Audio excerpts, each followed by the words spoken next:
할렐루야. 네, 사랑하는 성도 여러분. 오늘 이 시간 말씀의 제목은 맛보아 알지어다입니다. 옆에 분들한테 인사를 한번 해볼까요? 맛 좀 보세요. 네, 하나님 맛 좀 보세요. 네. 안 되겠어. 뜨거운 맛 좀 보여줘야지 정신을 차리지. 라는 말이나 혹은 네가 아직 맛을 덜 봤구나 덜 봤어. 이런 말들을 우리는 자주 쓰곤 합니다. 맛을 보다라는 말은 어떤 의미일까요?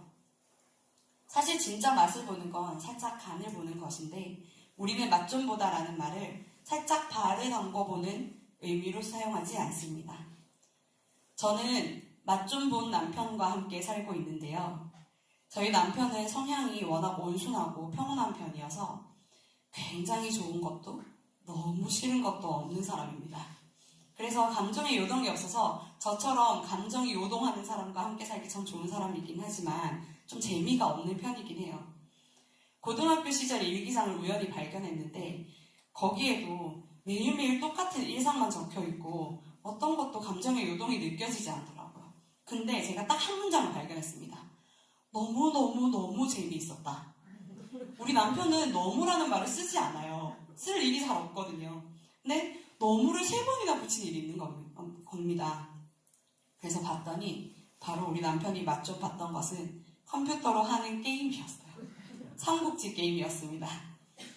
근데 이전에도 지금까지도 저는 남편이 너무너무너무 뭐뭐하다라는 말을 들어본 적이 없거든요. 그는 삼국지 게임에 빠지지 않았으면 지금쯤 인생이 달라지지 않았을까 싶을 정도로 삼국지를 열심히 했고 지금까지도 하고 있습니다. 모든 일과를 마치고 마지막 설거지, 주방 마감까지 한 뒤에 꼭 1시간에서 2시간 그 게임을 하고 잠듭니다. 이 사람은 어떤 사람입니까? 삼국지 게임의 맛을 본 사람입니다. 그 게임이 얼마나 전략적이고 그 세계관이 얼마나 훌륭하며 그 안에 인생의 진수가 담겨 있는지 맛을 본 사람만 아는 것이죠. 어떤 사람들은 낚시 맛을 봐서 낚싯대 하나에 몇천만 원을 쓰기도 하고 시간 여유만 나면 바다고 강이고 가서 1박이고 2박이고 덥든지 춥든지 아랑곳하지 않고 물고기가 잡히는 그 순간의 손맛을 보기 위해 달려갑니다. 어떤 사람들은 골프의 맛을 봐서 비싼 골프채를 사고 골프를 더 좋은 곳에서 싸게 치기 위해 동남아로 비행기를 타고 가기도 하죠. 이런 건 그나마도 낫습니다. 어떤 것들은 맛보아 알게 되면 중독에 이르기까지 빠지게 되어 여러 가지 문제들을 일으키기도 하죠.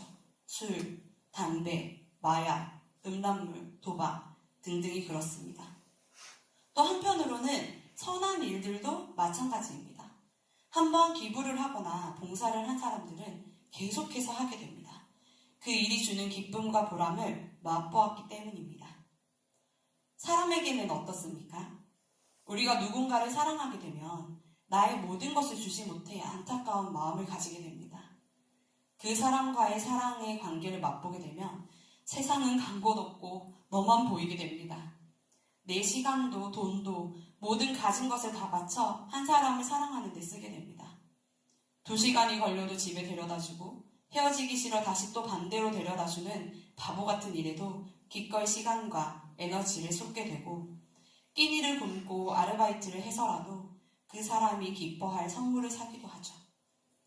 이렇게 맛보아 알게 되면 우리는 그 일에 혹은 그 대상에 빠져들게 됩니다.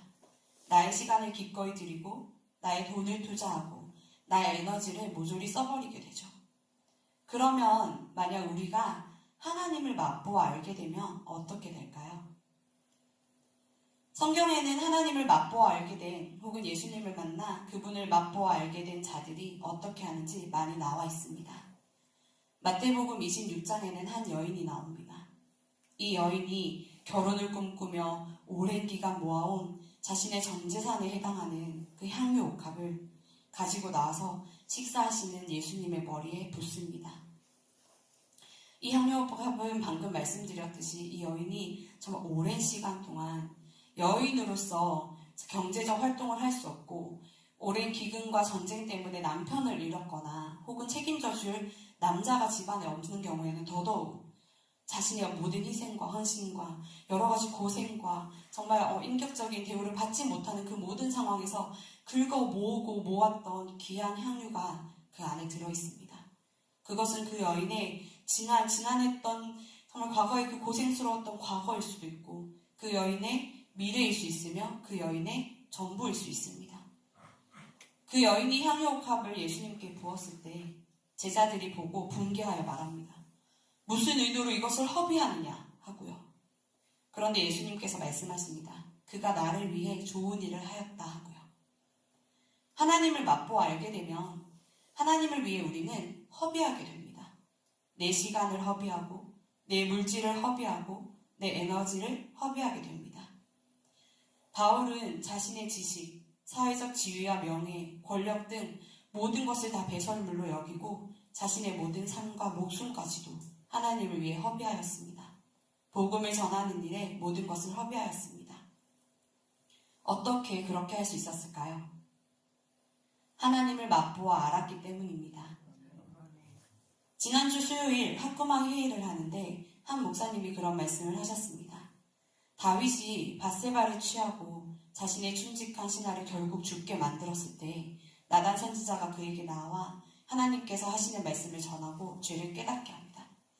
그런데 다윗은 그때 당시에 세상 최고 권력자였습니다. 이렇게 생각해 보신 적 있으신가요?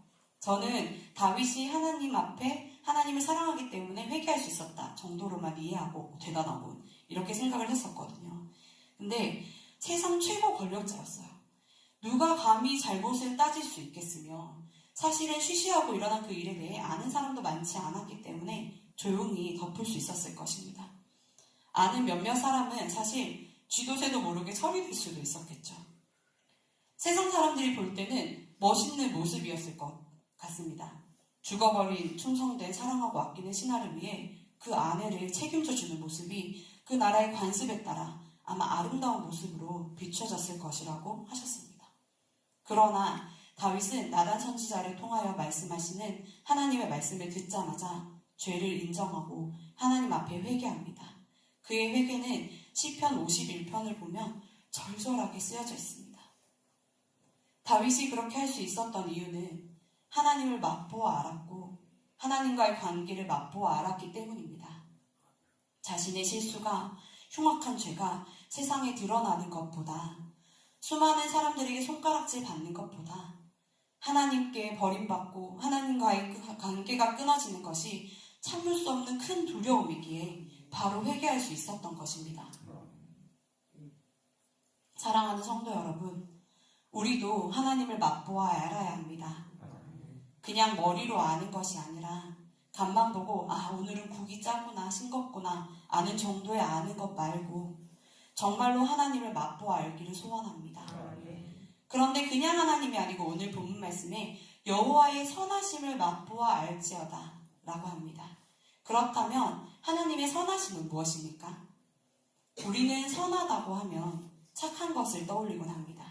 좀 억울해도 참고 넘기는 사람, 다른 사람을 도울 수 있는 사람, 참 착한 사람을 선한 사람이라고 말합니다. 그러나 하나님의 선하심을 하나님은 착하시다 정도로만 생각해서는 안 됩니다. 만약 선함을 착한 정도로 생각한다면 그렇다면 하나님은 왜 아직도 세상에 전쟁이 있게 하시는 걸까? 왜 어려움에 처한 주의 자녀들에게 즉각적으로 응답하시지 않는 것일까? 왜 아직도 구원받지 못한 자들이 있는 것인가 하는 질문을 하게 됩니다. 하지만 이것은 인간의 관점에서 하나님을 오해하게 할 수 있는 질문입니다. 하나님께는 죄와 악이 존재할 수 없습니다. 하나님은 선 그 자체이십니다. 하나님은 선하시다는 말은 하나님이 선이시다 라는 말과 동일합니다. 그렇다면 하나님이 선 그 자체이시기에 하나님이 하시는 일은 어떤 일이 됩니까? 네, 선한 일이 됩니다. 그런 선하신 하나님이 우리에게 베푸시는 일이 있습니다. 바로 구원입니다. 하나님께서는 우리를 구원하시기 위해 자신의 아들을 내어주셨습니다. 하나뿐인 독생자, 하나님과 한 분이신 그분, 하나님이신 예수님을 태초부터 영원토록 함께 하시는 예수님을 사람의 몸을 입고 이 땅에 내려와 다만 피조물일 뿐인 우리를 위해 우리의 죄를 대신 지고 죽게 하셨습니다. 그리고 예수님은 우리를 사랑하시기에 기꺼이 그 모든 것들을 감당하셨습니다. 그것이 바로 우리가 맛보아 알아야 할 여호와의 선하심입니다. 요한복음 10장 11절에서 나는 선한 목자라 선한 목자는 양들을 위하여 목숨을 버리거니와, 또 요한복음 10장 14절에서 15절에서도 한 번 더 나는 선한 목자라 나는 내 양을 알고 양도 나를 아는 것이 아버지께서 나를 아시고 내가 아버지를 아는 것 같으니 나는 양을 위하여 목숨을 버리노라 하고 말씀하셨습니다. 여호와의 선하심은 바로 우리를 위해 죽으시기까지 사랑하시는 그것입니다. 세상의 것을 맛보아 안들 어느 것이 우리를 위해 죽음까지 감당하겠으며 어떤 대상을 맛보아 안들 우리가 그것들을 위해서 죽기까지 사랑할 수 있을까요? 그러나 하나님은 그렇게 하셨습니다. 우리를 사랑하기로 작정하셨고 그 사랑을 맛보아 아시는 하나님은 우리를 구원하시기 위해 자신을 죽이기까지 사랑하셨습니다. 그런 하나님을 맛보아 아는 저와 여러분이 되시길 소원합니다. 그럼 그런 하나님을 맛보아 아는 방법은 무엇일까요? 바로 말씀과 기도 그리고 순종입니다. 이것은 우리가 직접 맛보기 전까지 모를 일입니다. 여러분 혹시 두쫀쿠라고 아세요? 두바이 쫀득 쿠키라고 요즘 아주 대란이거든요. 젊은 자녀를 두신 분들만 지금 웃으신 것 같아요. 이게 지금 굉장히 유행을 해서 두쫀쿠를 파는 카페의 지도가 어플로 생길 정도예요. 그리고 아침에 오픈런을 해서 줄을 서가지고 살 수 있는데 어떤 카페는 너무 맛있다고 소문이 나서 한 사람당 한 번에 하나밖에 못 사게 한대요. 요만한 떡도 아니고 빵도 아니고 쿠키도 아닌 과자 종류인데 하나에 6,000원, 8,000원, 12,000원까지 가는 데가 있고 싸게 사면 3,000원에 살 수 있대요. 의정부에도 파는 곳이 몇 군데 있어요. 어제 제가 하도 두쫑코 얘기를 우리 지유와 했더니 여기 그 휴대폰이 듣고 저한테 계속 광고를 띄워주더라고요. 제가 사는 의정부 용현동에 파는 곳이 2군데가 있다고. 그래서 지유한테 얘기했더니 한번 가보자. 계속 그렇게 얘기를 하더라고요. 근데 이 두쫑코는 안 먹어본 사람은 있어도 한 번 먹어본 사람은 없다고 합니다. 그렇게 맛있대요. 근데 저도 아직 안 먹어봤어요. 자기들끼리 너 두쫑코에 얼마까지 태워봤니? 얼마까지 써봤어? 이렇게 물어볼 정도로 굉장한 유행입니다. 조성빈 전도사님이 성탄 축하 발표 연습을 하는 우리 중고등부 친구들에게 사랑의 마음을 담아 두쫑코를 대량으로 주문해서 하나씩 맛보게 해줬어요. 그래서 제가 굉장히 괴롭습니다. 맛보 알게 된 우리 김지우가 집에 와서 계속해서 두쫑코 노래를 부른 거예요. 저는 마음 심장이 좀 뒤틀려서 그런지 유행하면 하기가 싫어요. 남들이 좋다고 하면 사고 싶지 않아요. 그래서 저는 탕후루도 다 유행이 지난 뒤에 먹어보고, 옛날에는 허니 버터칩 과자가 있었어요. 남들이 슈퍼에 줄 서고 박스 떼기로 사오고 할 때 저는 절대로 먹어보지 않으리라 하고 결심했던 사람이어서 여기에 돈을 쓰기가 너무 싫은 거예요. 그렇지만 맛을 본 우리 김지우는 이걸 끊을 수가 없는 거죠. 계속 얘기해서 제가 조성빈 전도사님이 원망스러울 정도랍니다. 그 맛보기 전까지 우리는 그 맛을 알 수가 없습니다. 도대체 저렇게까지 할 일인가 하고 이야기하게 됩니다. 마찬가지입니다. 말씀의 맛을 보지 못한 사람들은 그 맛을 알 수가 없습니다. 요즘 우리 교회에는 성경을 읽는 사람이 아주 많이 늘어났습니다. 저는 1등 공신이 성경 읽기 동아리라고 생각합니다. 여기 주인공이 계시죠? 그 동아리에는 매일 2시간에서 4시간 가까이 성경을 읽어서 녹음하시는 분들이 있다고 들었습니다. 사실 저도 가입을 해놓고 창세기 14장까지 읽다가 저는 계속 말씀을 묵상하면서 여기저기를 읽으니까 녹음할 시간이 없는 거예요. 그래서 맨날 피해 다니고 도망 다니고 했는데 다른 분들은 열심히 읽으시더라고요. 1년에 3독도 하시고 4독도 하시고 대단하십니다. 그분들이 왜 그렇게 할까요? 말씀의 맛을 보았기 때문이라고 생각합니다. 말씀의 맛을 보지 못한 사람들은 저렇게까지 하는 이유가 뭐지? 시간이 남아도나?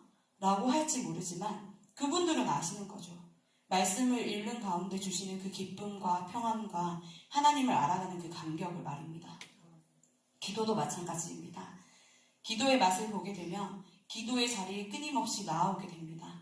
기도할 때마다 하나님께서 기가 막힌 응답을 주셔서 그런 걸까요? 여러분은 이 새벽 왜 이 자리에 나오시나요? 가장 추운 시간에, 가장 졸린 시간에 왜 이 자리까지 기꺼이 나오시나요? 기도의 맛을 보셨기 때문 아닙니까? 하나님과 교제하는 그 시간, 하나님의 음성을 듣고 나의 마음의 소원을 아뢰고 그렇게 기도하다가 어느 순간 하나님의 마음이 나의 마음이 되고 하나님의 뜻이 깨달아지고 거기에 기쁨으로 반응하는 나를 발견하게 되는 그 기도의 맛을 보신 것이 아닙니까? 마찬가지로 순종하고 헌신하는 사람들은 압니다. 그 맛을 보았기 때문에 압니다. 순종하면 하나님께서 얼마나 기뻐하시는지, 그리고 당장에 이해할 수 없어도, 당장에 내 몸이 좀 힘들어도, 내 것을 포기해야 돼도, 억울한 일을 겪게 되더라도 하나님의 말씀에 순종했을 때 하나님께서 주시는 기쁨과 평안함, 말로 형용할 수 없는 하나님과 동행하는 그 삶, 어떻게 설명할 수 없지만 뭔가 있기 때문에 끊임없이 순종하고 헌신할 수 있는 것입니다. 맛을 보기 전에는 모릅니다. 지금 두바이 쫀득 쿠키를 맛보지 못하신 분은 아까 저의 설명에 도대체 무슨 소리인가 하시는 것처럼 말입니다.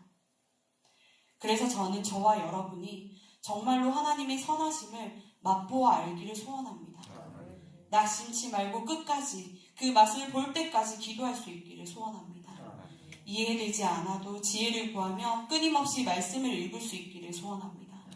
내게 돌아오는 유익이 무엇인지 알 수 없을지라도 순종하며 나아갈 수 있기를 소원합니다. 그래서 결국엔 선하신 하나님을 맛보아라 그분께 피하는 저와 여러분이 되기를 진심으로 소원합니다. 말씀과 기도와 순종은 하나님을 맛보아 아는 방법이자 오늘 말씀에서처럼 그에게 피하는 자가 되는 방법입니다. 그런 자들에게는 복이 있다고 오늘의 말씀을 말씀하십니다. 이 복은 무엇입니까? 시편 34편에서 말하는 복은 잘 풀리는 인생을 뜻하지 않습니다. 여호와께 피하는 자, 곧 기도로 하나님께 나아가고 말씀 안에 거하고 그 말씀에 순종하며 사는 자가 누리는 복은 하나님이 우리의 피난처가 되신다는 사실입니다. 선하신 하나님이 나를 죽기까지 사랑하여 주시는 그 사랑이 세상이 끝날 때까지 영원히 변치 않으며 하나님이 우리와 함께 하심으로 크신 팔로 우리를 지키시고 보호하신다는 그 사실, 그것이 우리에게 복입니다. 그래서 이 땅을 살아가는 짧은 인생 가운데 어려움과 힘듦이 우리를 찾아올지라도 낙심치 말고 하나님의 선하심을 맛보아라. 그분께 피하여 복을 받는 저와 여러분이 되시기를 주님의 이름으로 축복합니다. 말씀을 마무리하고자 합니다. 세상의 것들을 맛보아 알게 되면 우리는 중독이 된다고 합니다. 그러나 세상의 그 어떤 것들이든 중독이 되면 거기엔 늘 부작용이 따릅니다. 나쁜 일에는 당연히 그렇지만 사람의 선한 일들에도 마찬가지입니다. 교만해지거나 섭섭해지는 여러 부작용들이 있을 수 있습니다. 그러나 하나님의 선하심을 맛보아 아는 일에는, 하나님의 말씀에, 하나님께 드리는 기도에, 하나님 앞에서 순종하는 일에는 중독되어도 좋습니다. 거기에 부작용이 없기 때문입니다. 다만 선 자체이신 하나님께서 베푸시는 복만이 그곳에 있습니다. 선 자체이신 하나님께서 우리에게 베푸시는 모든 일들이 선하심을 믿고 그분께 피하는 저와 여러분이 되시길 소원합니다. 말씀과 기도와 순종함으로 하나님께 피하여 주시는 복, 구원과 영생의 가장 귀한 복뿐 아니라 이 땅을 사랑하는 모든 순간에 우리와 동행하여 주시며 피난처 되어주시는 복, 또 그뿐만 아니라 우리의 육신의 필요도 다 아시는 선한 목자 되신 주님께서 때마다 철마다 푸른 초장과 쉴만한 물가로 인도하시는 그 복까지 모두 누리는 저와 여러분이 되시기를 바라 원합니다. 기도하겠습니다.